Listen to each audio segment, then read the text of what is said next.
princípio e o fim, o alfa e o ômega, aquele que criou todas as coisas, por meio de quem todas as coisas veio à existência, ex nihilo, do nada, e aquele que julgará todas as coisas. Amém? Amém. Amém. Eu convido a você a abrir a sua Bíblia no livro do Apocalipse, capítulo 2, a partir do versículo 8, dando continuação à série de estudos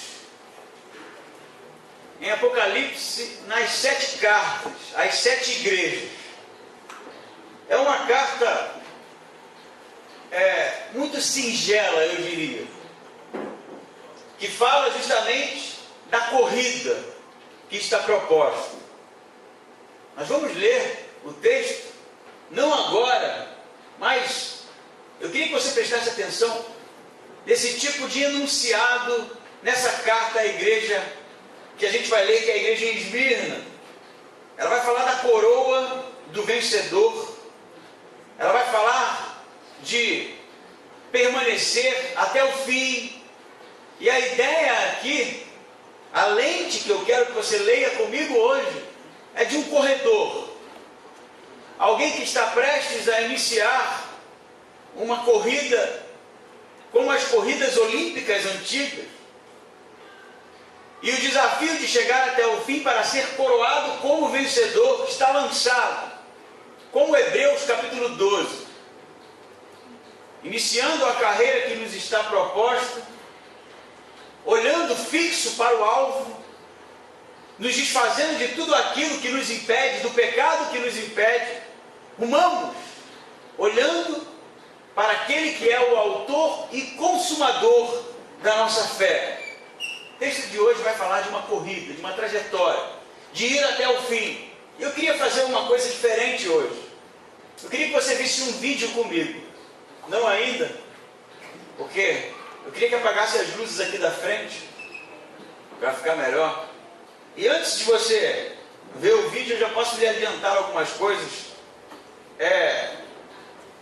Olimpíada de Barcelona, 1992. O nome do corredor é Derek Redmond, um americano, na verdade um inglês, e que era um dos nomes, para vencer a corrida dos 400 metros. Mas, no meio da prova, ele tem uma distensão. E é, na verdade, um dos grandes nomes das Olimpíadas, por conta do que acontece com esse corredor.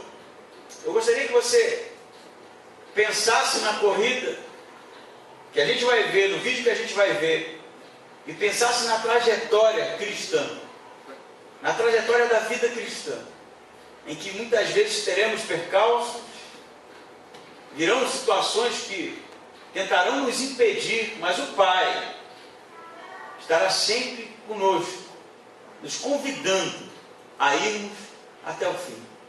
Vamos ver?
When troubles come and my heart burdened be, then I am still and wait here in the silence until you come and sit a while with me.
when I am on your shoulders.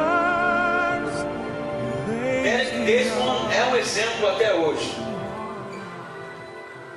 Não ganhou uma medalha, não tem o troféu olímpico, mas no seu discurso pós-corrida ele diz que, muito triste e frustrado por aquele acidente que aconteceu justamente naquela hora, ele não seria vencido pela corrida, diz ele. Então ele se levanta, mesmo mancando de uma perna, não é? Como nós vimos, ele avança assim mesmo, mas ainda diz que sua maior surpresa era ver que naquela hora em que tudo vinha contra ele, o pai estava ao lado dele para ajudá-lo a terminar aquela prova. Com esse prisma, com essa lente, eu gostaria de ler com você Apocalipse capítulo 2, a partir do versículo 8, entendermos essa mensagem tão especial do Pai para a sua igreja. Escreve assim, diz assim: escreve o anjo da igreja em Esmirna. Isto é o que diz o primeiro e o último, aquele que foi morto e reviveu. Conheço tua tribulação e tua pobreza, apesar de seres rico, e a blasfêmia dos que se dizem ser judeus, mas não são. Pelo contrário, são sinagoga de Satanás. Não temas o que há de sofrer. O diabo está para colocar alguns de vós na prisão, para que sejais provados, e passareis por uma tribulação de 10 dias. Sê fiel até a morte, e eu te darei a coroa da vida. Quem tem ouvidos, ouça o que o Espírito diz às igrejas. O vencedor, de modo algum, sofrerá a segunda morte. O vencedor, de modo algum, sofrerá a segunda morte. A carta à igreja em Esmirna, como disse antes, é uma carta muito singular, porque junto com a carta à igreja em Filadélfia, vai ser justamente as duas igrejas que não sofrerão nenhuma crítica, que não há um ponto negativo sequer, que não há uma exortação a não ser a continuar aquilo que eles já estavam vivendo. E o que é mais peculiar na história dessas duas igrejas é que, de todas as 7 igrejas descritas, não é? ou a quem as cartas são direcionadas, são as menores, as mais simples, as mais irrelevantes, em se tratando de recurso financeiro e indiferente para a sociedade da sua época. Eram grupos pequenos, igrejas pequenas essas duas. Por isso, talvez, que o escritor nos diz que a carta escrita ao anjo da igreja, como nós vimos na semana passada, não é? O anjo é defendido por alguns teólogos a representação espiritual daquela igreja, seja ela a liderança, seja ela o pastor, o bispo, mas o fato é que o anjo a quem a igreja que é representada, ele é aquele que conduz, que dá a direção, que avança. Alguns vão defender que de fato é um anjo, outros que o anjo é o mensageiro entre Cristo e João, aquele que leva a carta para João. Mas como disse semana passada, gosto da ideia de uma representação espiritual, e que o anjo em si é aquele que está na direção, à frente, conduzindo o grupo.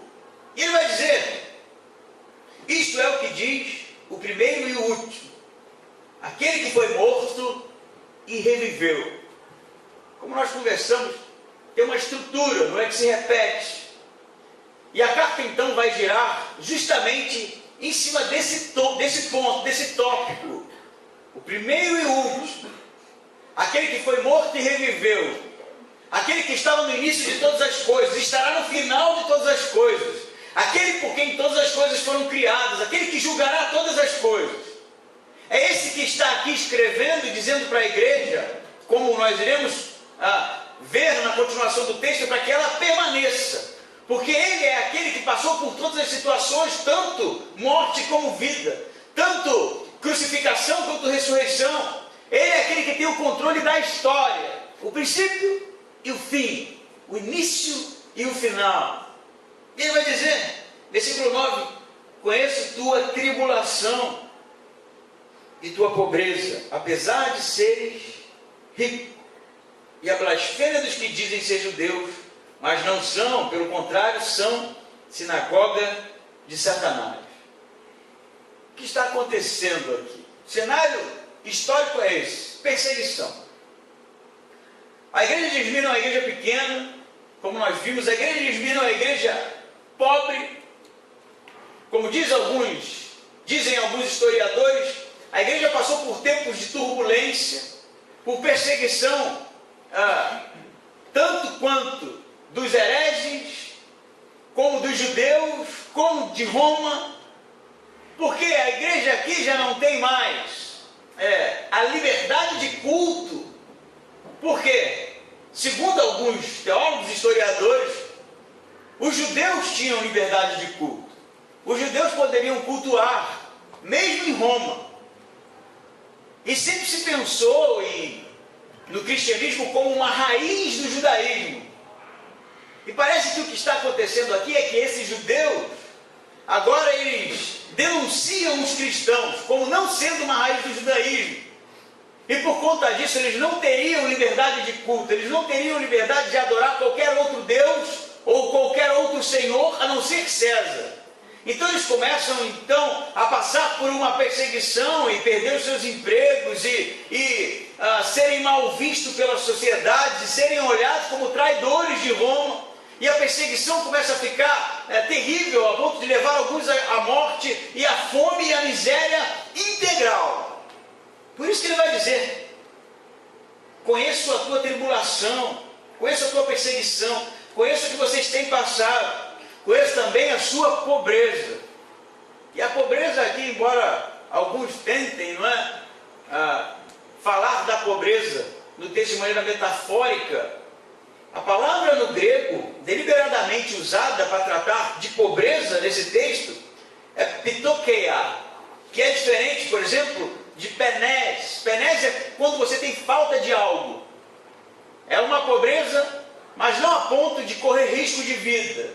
Mas a palavra usada, pitokeia, tem o sentido de não ter nada, estar abandonado à sorte, não ter condições de cuidar de si mesmo, como um mendigo, como um andarilho, como um maltrapilho. Jesus está dizendo aqui através de João, ou descrevendo para João, que ele sabe muito bem o que eles têm passado. Eu conheço a tribulação de vocês, eu sei o que vocês têm vivido. Eu não ouvi falar, eu sei, eu conheço, eu sei a situação de miséria que vocês estão passando. É isso que o texto diz. Mas ele diz: eu sei que vocês são pobres, eu conheço a pobreza, apesar de vocês serem ricos. E é então que começa a ficar evidente que tipo de igreja era Esmirna. Era uma igreja que passava por perseguição, era uma igreja que estava passando fome, que não tinha dinheiro, que estava sendo perseguida, mas o seu tesouro estava nos céus. Por isso eram ricos, por isso são elogiados aqui. Apesar da pobreza de vocês, eu sei que vocês têm um tesouro.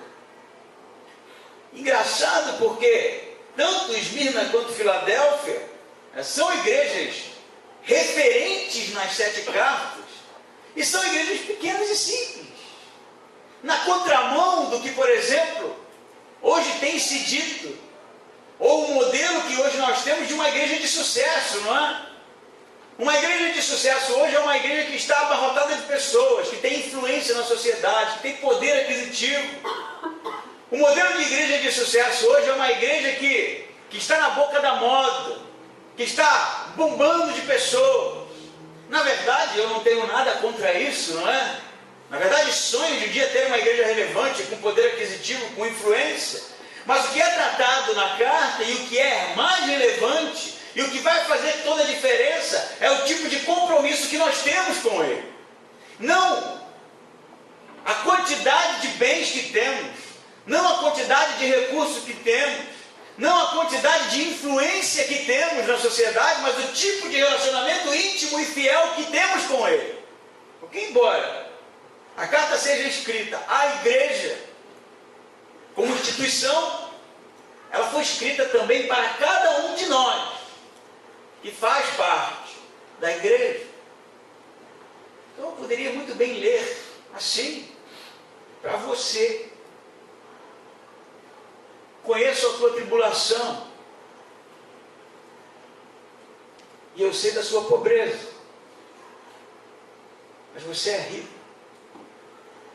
porque o teu tesouro tem sido depositado nos céus. Eu conheço o seu tempo de dificuldade, eu conheço pelas coisas que você tem passado, e você é rico, porque o que é mais importante na sua vida tem sido depositado aos pés do Senhor, porque aquilo que é mais importante na sua vida está guardado onde nem a ferrugem nem a traça pode corroer ou carcomer. Conheço a tua tribulação, conheço a tua vida, eu conheço o tipo de dificuldades que você tem, mas você é rico. Mas você tem comigo os tesouros prometidos àquele que, na verdade, tem um relacionamento sincero e verdadeiro com Deus.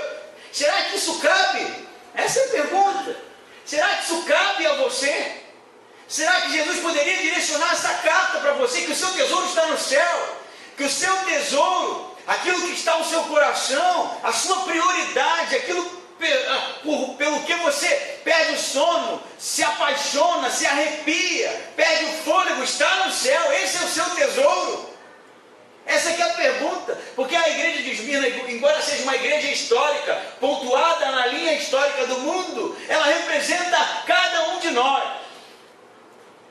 E nós temos que ter o cuidado, eu diria, de sofrer pelas coisas certas. Nós temos que ter o cuidado de estar disposto a dar tudo pela coisa certa. Nós temos que ter o cuidado de não nos distrairmos a ponto de o nosso coração estar flutuante em tantas coisas, menos aquilo que é relevante para a história do povo de Deus: o tesouro. Lembra quando a gente cantava? Os mais antigos lembram, né? Agora eu dei para lembrar dos hinos, né? Mas eu sei que tenho crido, estou bem certo que é poderoso para guardar o meu tesouro até o dia final. Quem lembra disso? Levanta a mão. Vamos nós 5. Mas eu sei que tenho crido, estou bem certo que é poderoso para guardar o meu tesouro até o dia final. Qual é o teu tesouro? Onde está o teu tesouro?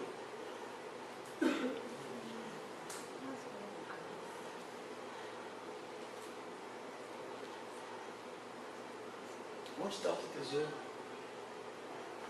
É o reino de Deus prioridade para você? É o Cristo crucificado, ressurreto dos mortos, o início e o fim, o mais importante para você? Que tudo, que a própria vida. Ele continua falando, ele diz: conheço a blasfêmia dos que se dizem judeus, mas não são. Pelo contrário, são sinagoga de Satanás. Eu quero que você pontue isso aqui. Você tem uma igreja fiel, pobre, mas rica. E contrário a isso, você tem os que se dizem judeus, herdeiros da promessa, mas que são sinagoga de Satanás. De um lado você tem os que, apesar de serem pobres, esses são ricos. Do outro lado vocês têm os que se dizem judeus, mas são sinagoga de Satanás. Quem são esses?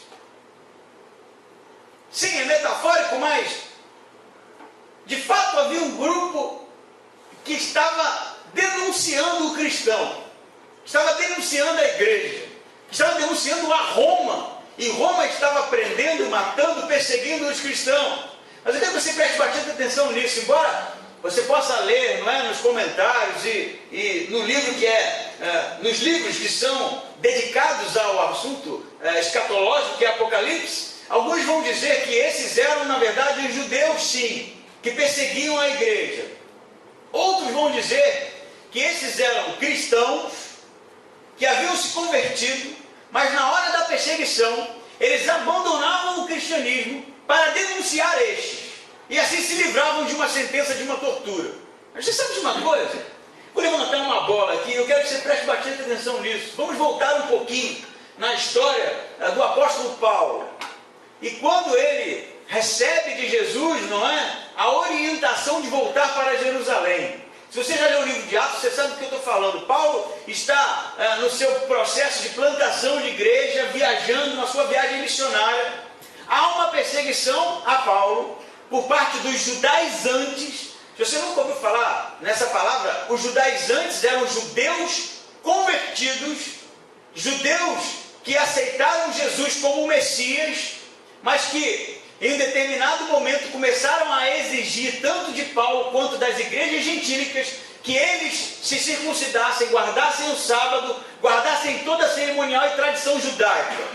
Esses eram os judaizantes. Esses eram aqueles que perseguiam Paulo em toda a cidade que ele entrava. Não eram judeus. Que isso fique bem claro. Eram judeus convertidos, ou melhor, que receberam Jesus como Messias, mas que começaram a perseguir a igreja porque a igreja gentílica, a igreja daqueles que não eram judeus, não estavam passando pelo cerimonial e a tradição que eles passaram. E aí o que vai acontecer com Paulo? Quando Paulo então vem se despedindo das igrejas, passa por Éfeso inclusive, e os apóstolos ali choram, né? Os apóstolos choram, os discípulos choram, porque sabiam que se ele fosse para Jerusalém ele seria preso. Quando ele chega no templo, ele se encontra com Tiago, irmão de Jesus. E Tiago vai dizer assim para ele: muitos judeus zelosos têm se convertido, e estes têm dito que você tem pregado contra os ensinamentos de Moisés. Quem estava falando isso? Eram judeus zelosos que estavam aceitando Jesus como Messias. E aí a orientação de Tiago para Paulo é que ele fizesse o voto e fosse para o templo, para mostrar que não era nada disso. Quando ele chega no templo, no último dia do voto, o que acontece? Os judeus prendem Paulo e entregam para Roma. Que judeu? Judaizantes, judeus cristãos. Você sabe o que está acontecendo aqui? Segundo a interpretação de alguns teólogos, e eu gosto muito da ideia, porque me parece ser justamente a realidade do tempo, quem estava entregando a igreja eram os judeus cristãos. Porque você não vai ouvir falar de perseguição, por exemplo, de judeus convertidos ao cristianismo. Você só vai ouvir falar da perseguição de gentios convertidos ao cristianismo. Não tinha judeus sendo perseguidos, a não ser os apóstolos. Pelo menos não há relato disso. E o que me parece é que havia uma igreja, sim, fiel, que apesar da pobreza era rica, mas havia uma igreja influente, que tinha influência até sobre a nata da sociedade romana, mas que estava ali mancomunada com Roma, estava ali associada a Roma, e começou de mãos dadas com aquilo que era o poder e que representava ali os braços, as garras de Satanás, a combater a igreja de Cristo. Entende isso? Quem está perseguindo a igreja não é judeu qualquer, não é judeu cristão. E essa é a sinagoga de Satanás. Sabe qual é a sinagoga de Satanás? Aqueles que vivem o evangelho, o cristianismo da boca para fora. Aqueles que professam a religião. Aqueles que guardam as leis. Aqueles que guardam os dogmas, a ortodoxia, mas não passaram por uma transformação. Esses, na hora da perseguição, rapidamente, na hora da provação, na hora do tempo da dificuldade, abandona de fato a igreja e se une à história da perseguição em que Satanás, e não tenho medo de dizê-lo porque está escrito aqui, tem infligido sobre a igreja durante todo esse tempo. E a minha pergunta é: quem somos nós? Nós somos a igreja que é rica porque o nosso tesouro está no céu, ou nós buscamos justamente a religião dos politicamente corretos, mas que não se pronunciam no tempo de meter a mão no arado, mas que não se pronunciam na hora de fazer parte daquilo que faz a diferença na vida das pessoas. Ou nós somos aqueles que, na verdade, sentam no banco, consumem culto, consumem música, consumem pregação, mas não há mudança. Uma igreja pobre, mas rica. Do outro lado, aqueles que não mudaram em nada, e são sinagoga de Satanás. Onde está o nosso tesouro? Onde está o nosso tesouro? Quais são suas prioridades? O texto continua, eu já vou lhe dizendo, vai ficar mais duro ainda, não para os fiéis, mas se no primeiro momento o escritor escolheu chamar a sinagoga de Satanás, não é? Que é o nome do acusador em hebraico, ele agora usa em grego, para fortalecer mais ainda, sobre que tipo de assunto, ou que tipo de perseguição eles estavam sendo perseguidos e passando. Ele diz assim, no 10, não temos. Isso, quem é que estava perseguindo a igreja? Está para colocar alguns de vós na prisão, para que sejais provados. Antes de eu avançar na leitura, o que ele está dizendo é, eu sei do que vocês estão passando, eu sei da dificuldade, mas eu também sei onde está o coração de vocês. Vocês vão passar por uma perseguição pior ainda do que essa. É isso que ele está dizendo. Vem coisa pior, vem coisa séria. E vocês vão ser presos, porque o diabo, é o que ele diz, está para prender alguns de vocês. Ele vai dizer que é uma perseguição aqui de 10 dias, não é? A gente vai avançar para isso, mas interessante a palavra aqui, peirasos, não é? Que é tribulação. Vocês passarão por uma tribulação e serão provados. Mas quem vai provar? Quem que está provando a igreja? Vocês serão testados, não é? A palavra provado é testados, mesmo sentido. Na verdade, eu não sei se você sabe, mas no grego não há diferença de ser tentado ou ser provado, é a mesma palavra. O que vai fazer a diferença é o contexto, se é Deus ou se não é Deus. Tentado e provado só tem diferença em português, no grego não, é a mesma palavra, testado, é um teste. Então ele está dizendo assim, vocês vão ser presos, o diabo está atrás de vocês, vai lançar alguns de vocês na prisão para testá-los. Vocês serão testados. E alguns vão dizer que o teste é da parte de Deus. Deus está testando a igreja para ver até onde a igreja vai, se a igreja é fiel de fato. Mas isso não faz o menor sentido. O diabo persegue a igreja e Deus testa a igreja. Na verdade, quem está testando aqui é o inimigo mesmo. A ideia no grego é, vocês vão ser perseguidos, vocês vão ser testados pelo inimigo, pelo acusador. Mas não tenham medo, porque eu sou aquele que morreu e ressuscitou. Percebam que ele não vai dizer, não tenha medo, porque não vai acontecer nada de mal. Não. Não vai dizer isso. Ele vai dizer assim, ó, vocês vão ser testados. Passarão por uma tribulação de 10 dias, e 10 dias aqui, muitos vão defender que 10 dias é uma perseguição, uma provação reduzida, que não será tão extensa, o que me leva, inclusive, a pensar no desdobramento, né, de toda a mensagem do Apocalipse, da provação que acontecerá posteriormente, que vai dividir as visões a milenismo, pré-milenismo, pós-milenismo, mas que é bem enfática em dizer que se esses dias não fossem diminuídos, não é? Nem mesmo os filhos de Deus resistiriam. Se esses dias não fossem abreviados, nem mesmo a igreja resistiria, tamanha a perseguição, tamanha a aprovação. O que ele está dizendo aqui é, vocês vão ser provados, vocês vão ser lançados na prisão, e vão passar por uma tribulação de 10 dias. O que muitos vão dizer que tem um apontamento aqui para os 10 dias de Daniel, em que Daniel se recusa a comer de toda a comida, não é? E ali fica numa situação que só mesmo Deus para mantê-lo. A ideia de escassez, de perseguição, de prisão, e que fique claro, uma prisão romana não era um castigo, não é como hoje. Se você cometer um delito, você vai para a cadeia e paga a pena. A prisão romana é na transição para julgamento ou morte. Ninguém ia para a prisão para ficar na prisão cumprindo uma pena. Ia para ou ser julgado ou morrer. E no caso dos cristãos, o texto mesmo diz: sede fiel até a morte. Não é isso que ele diz? Vocês vão passar por uma provação de 10 dias, mas sedes fiel até a morte, e eu te darei a coroa da vida. Se vai haver uma perseguição, ou estava acontecendo uma perseguição na igreja, Jesus está dizendo que vai piorar, que eles vão ser presos, que eles vão ser mortos, mas ele diz para que a igreja não tenha medo. Não é isso? Não tenham medo.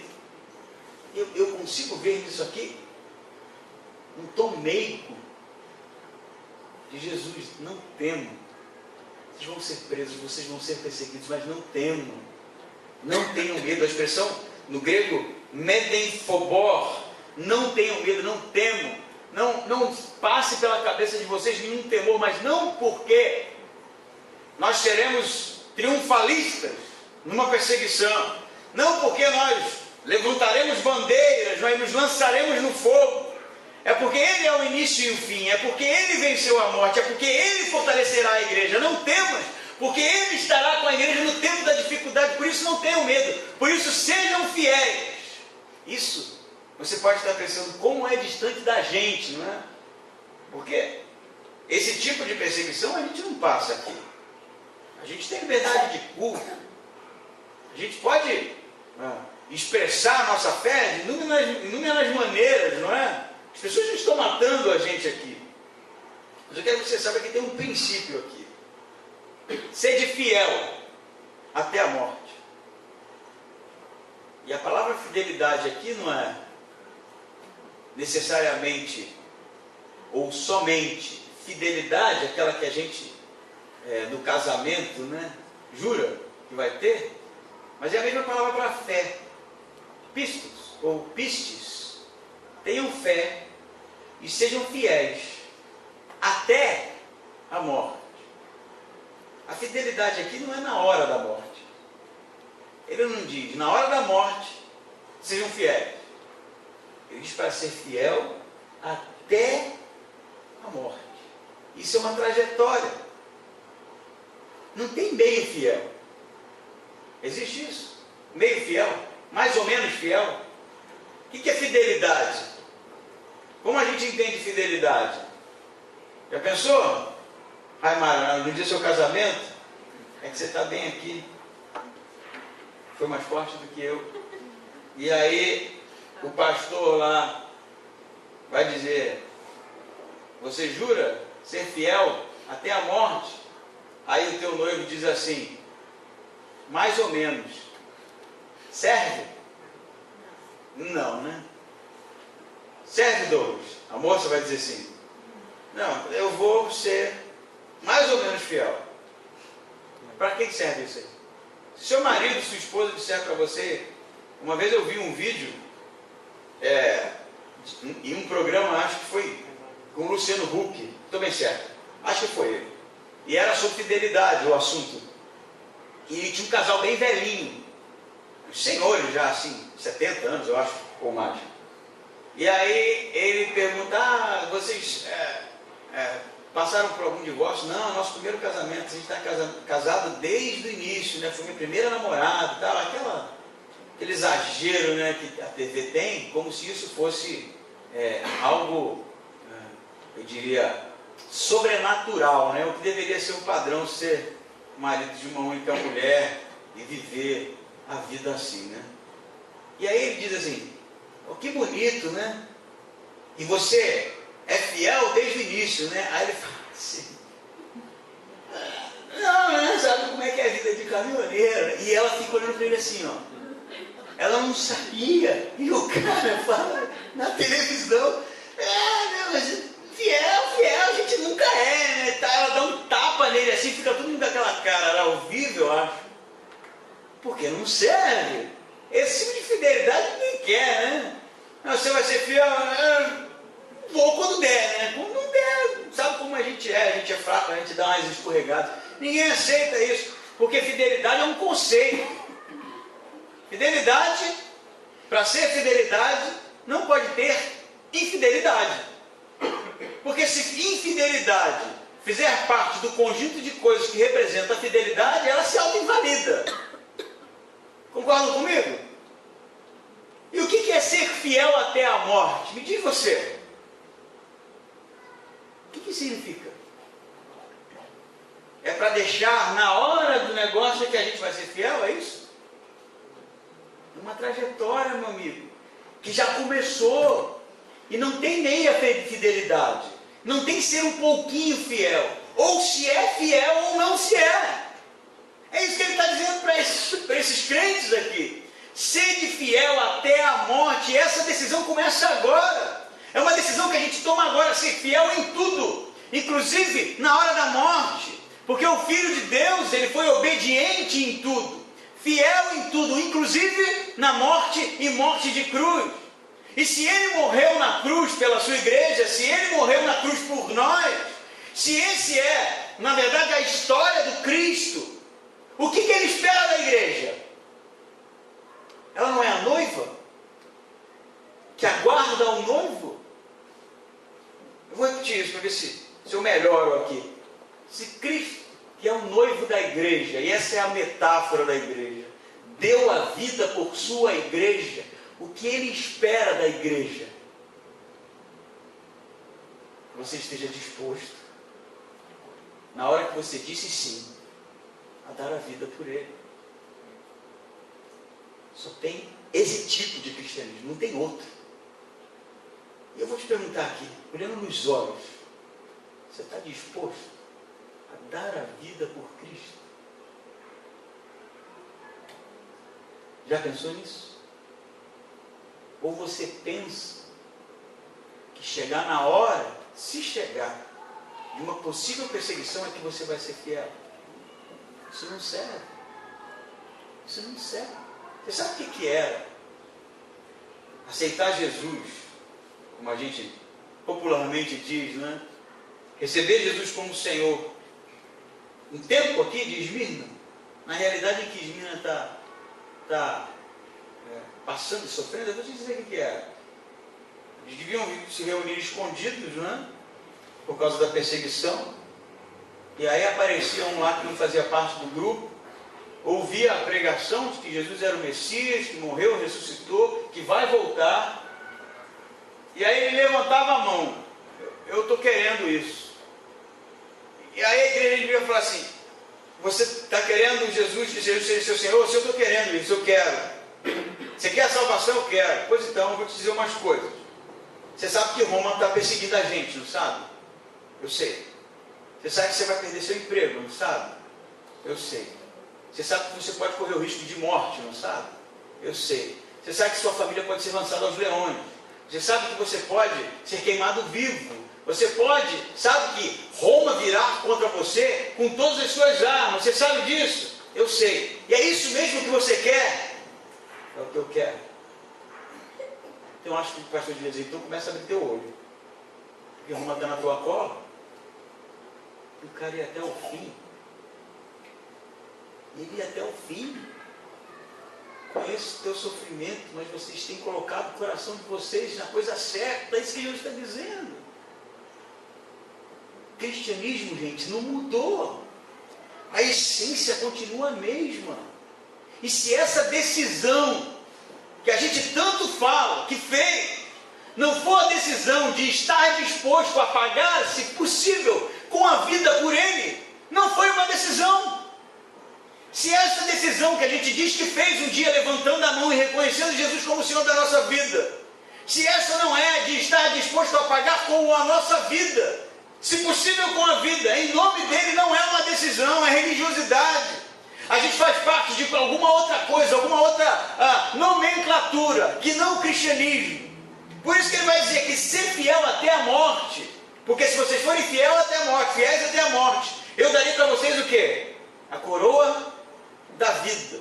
Não é uma questão de ser fiel até a morte, no sentido de chegar na hora, né? E pode me tacar fogo, taca álcool em cima de mim que eu vou queimar aqui. Não, é uma decisão antes. De disposição, de posicionamento. E eu te digo, a gente não é perseguido agora, mas eu vou te dizer uma coisa, que já disse, ela virá. Ela virá. Dá uma olhada no jornal, na televisão, dá uma olhadinha nas notícias, você vai ver o cenário que tem sido preparado. Eu não quero aqui ser sensacionalista, não é? Olha aqui, nós somos aqueles que fazem parte dos cristãos, não é? Os evangélicos. Levando em consideração que a palavra evangélico tem a ver com o evangelho genuíno, né? Olha o que vem depois disso. Primeira camada, eu diria, é a própria igreja ridicularizada. Primeira camada. A própria igreja que já não é séria mais. Um evangelho meia boca. O evangelho da prosperidade. Na contramão de uma igreja pobre, não é que é rica. O evangelho da caricatura. O evangelho das heresias. O evangelho dos grandes apóstolos e pastores que se dizem os iluminados por Deus. Primeira camada é essa, do ridículo. E essa a gente já está passando, não é? Segunda camada, ceticismo. Os nossos jovens têm sido atacados nas universidades, e sido ensinado, sido catequizado por uma visão cética, evolucionista, darwiniana.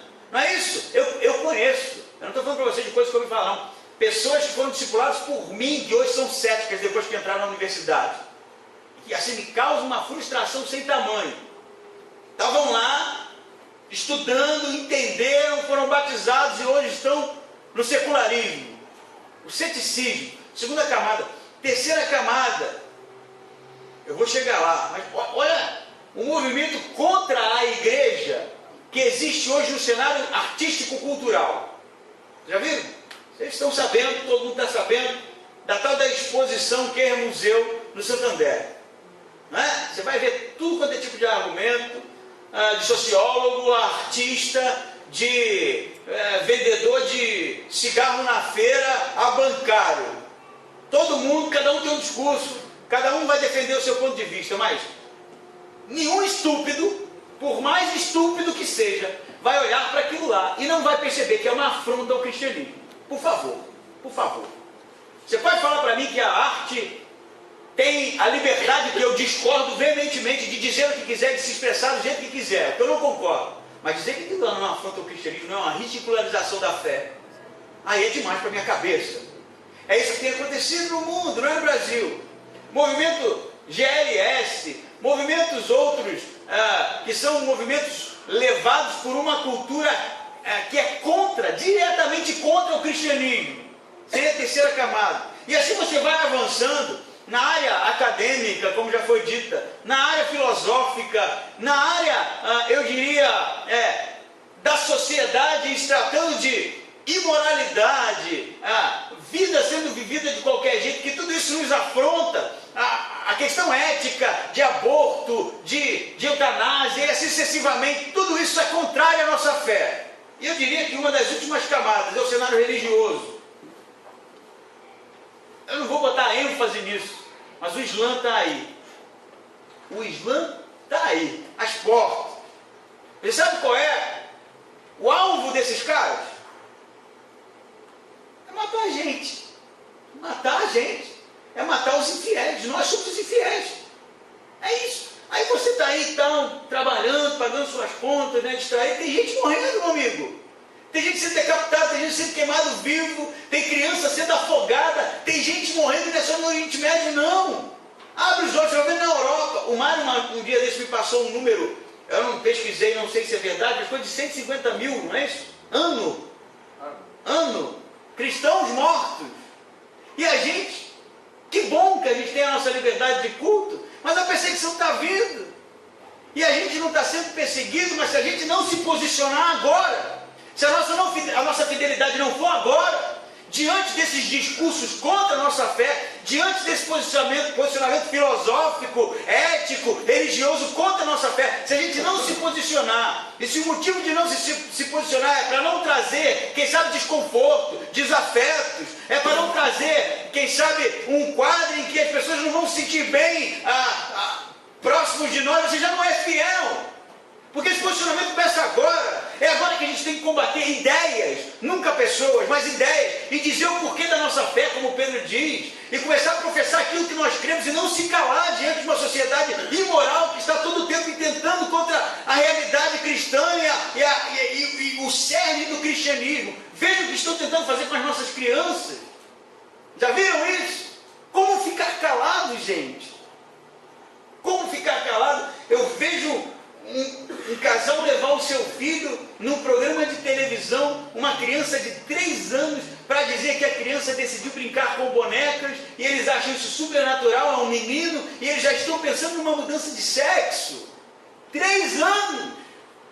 E a gente está distraído, olhando vídeo de engraçadinho de YouTube, e a gente está distraído procurando uma profissão que seja rentável, e a gente está distraído com tantas coisas e não está se posicionando diante da sociedade. E eu penso que vai ter um tempo que a nossa distração vai ser tanta que a gente não vai perceber, e quando olhar para trás a gente já está sendo perseguido, e preso, e morto.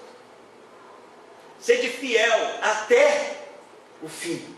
Isso é uma trajetória, isso é um posicionamento. Ou você se posiciona hoje, ou você não vai ter chance.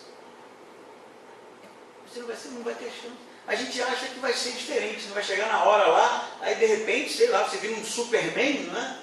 Cara, é uma decisão, como um casamento, em que os noivos estão no altar, e o noivo disse que seria fiel até a morte, e foi, morreu por nós, e ressuscitou. E agora ele está dizendo para a sua igreja, vocês vão ser perseguidos. Sejam fiéis até a morte, que eu vos darei a coroa da vida. Ele continua dizendo no versículo 11 assim: quem tem ouvidos ouça o que o Espírito diz às igrejas, não é? Na verdade é uma fórmula que se repete em todas as cartas. Ele quer chamar a atenção para isso mesmo, que todos têm ouvido, ele sabe, não é? Ouvidos. Ele preste atenção nisso que eu vou dizer. Quem tem ouvidos ouça o que eu vou dizer agora. O vencedor, de modo algum, sofrerá a segunda morte. O vencedor, aquele que chegar até o fim, aquele que perseverar, aquele que avançar, aquele que já está decidido a percorrer a trajetória, a corrida, como no vídeo que nós vimos, ainda que venham provações, ainda que venham tempos de dificuldade, mas a gente avança, olhando para o autor e consumador da nossa fé. A esse que permanece, que persevera, é o que ele está falando. Não é uma questão de ser salvo por obras. Eu acredito piamente que aquele que persevera que é o salvo. O que não é o salvo é o que fica para trás. Não é a questão de chegar para ser salvo. É a questão de o salvo é o que vai. Aquele que passou por uma transformação é esse que continua. É esse que chega ao fim. E ele diz que esse, o vencedor, de modo algum sofrerá a segunda morte. O que ele está falando? O que é a segunda morte? Você sabe o que é a segunda morte? Ele está dizendo aqui que vai ter uma primeira morte. Vocês vão ser lançados nas prisões. Vocês vão padecer. Mas não temam, porque eu sou o primeiro e o último. Eu venci a morte. Não é isso que ele está dizendo? E esse não vai passar pela segunda morte. Esse vai estar comigo no céu. Esse vai estar comigo para toda a eternidade. Esse vai estar comigo no reino do meu Pai. É para esse que eu estou indo preparar lugar. A segunda morte é para os filhos da desobediência. A segunda morte é para aqueles que, na verdade, não têm compromisso. A segunda morte é para esses da sinagoga de Satanás, que são religiosos do discurso. A segunda morte é para todo imoral, todo aquele que não passou por uma regeneração, uma transformação. A segunda morte, meu amigo, é o inferno. É a condenação eterna, é o lago de fogo. Eu não quero te assustar não, mas isso é uma entidade bíblica, que é citada inúmeras vezes. Não que Deus não queira salvar o pecador, Ele quer, mas a sua justiça irá condenar e não tem jeito. E é necessário, sim, não você seguir a Cristo com medo do inferno, mas tomar uma decisão, diria, que seja uma decisão final, porque queremos estar com Ele para sempre na eternidade e deixarmos de ser displicentes. Deixarmos de ser displicentes. deixarmos de ser displicentes e assumirmos de uma vez por todas o nosso cristianismo. Eu não sei se você conhece a história de Policarpo. Policarpo foi um bispo no ano de 155. Foi bispo de Esmirna, dessa igreja aqui. E diz a tradição, não é? A história de vida e morte de Policarpo, um homem de fé, homem de Deus, e que foi entregue pelos judeus a Roma. E diz então que Policarpo, já um homem vivido, experimentado, com 86 anos já, é preso. E na trajetória da sua prisão até a fogueira que estava sendo preparada por judeus, pois diz a tradição que os judeus catavam lenha para queimar Policarpo, mesmo sendo sábado, dia que eles não poderiam estar trabalhando. Tamanha era a vontade daqueles homens de ver Policarpo ser queimado. E aquele senhor de 86 anos está sendo levado para a fogueira, e ali um dos guardas, não é, que conhecia a vida dele, tenta convencê-lo. E vai dizer: Policarpo, para com isso, para que você está insistindo? Reconhece que César é Senhor, queima incenso ao imperador e se livra desse negócio. Porque eu não sei se você sabe, a palavra Senhor vem do grego Kurios. E Senhor, ou Kurios, era César. Qualquer outro senhor que não César era traição, alta traição, e a pena era a morte. E aquele homem vai dizer para Policarpo: Policarpo, para com isso, não insiste nesse negócio, você vai morrer. E a frase que ficou conhecida por ter sido dita por Policarpo é: por 86 anos eu tenho servido ao meu Senhor, e Ele nunca me abandonou. Não será hoje que eu irei abandoná-lo. Diz a tradição então que Policarpo é amarrado naquela fogueira e é queimado vivo, mas fiel até a morte. Fiel até a morte. Essa é uma decisão que nós temos que tomar. Viver um cristianismo sério, viver um cristianismo sabendo que vão haver tempos difíceis, pessoas vão se levantar, nós seremos colocados contra a parede, nós seremos perseguidos, mas nós não nos calamos. Não nos calamos. Porque a mensagem que nós temos é uma mensagem transformadora. Uma mensagem que traz vida. E eu sei que, tenho crido, que o meu tesouro está guardado até o fim. E que no tempo da tribulação e da perseguição, como no vídeo que nós vimos, o Pai irá amparar os seus filhos, para que eles cheguem até o fim. Amém? Amém. Vamos orar?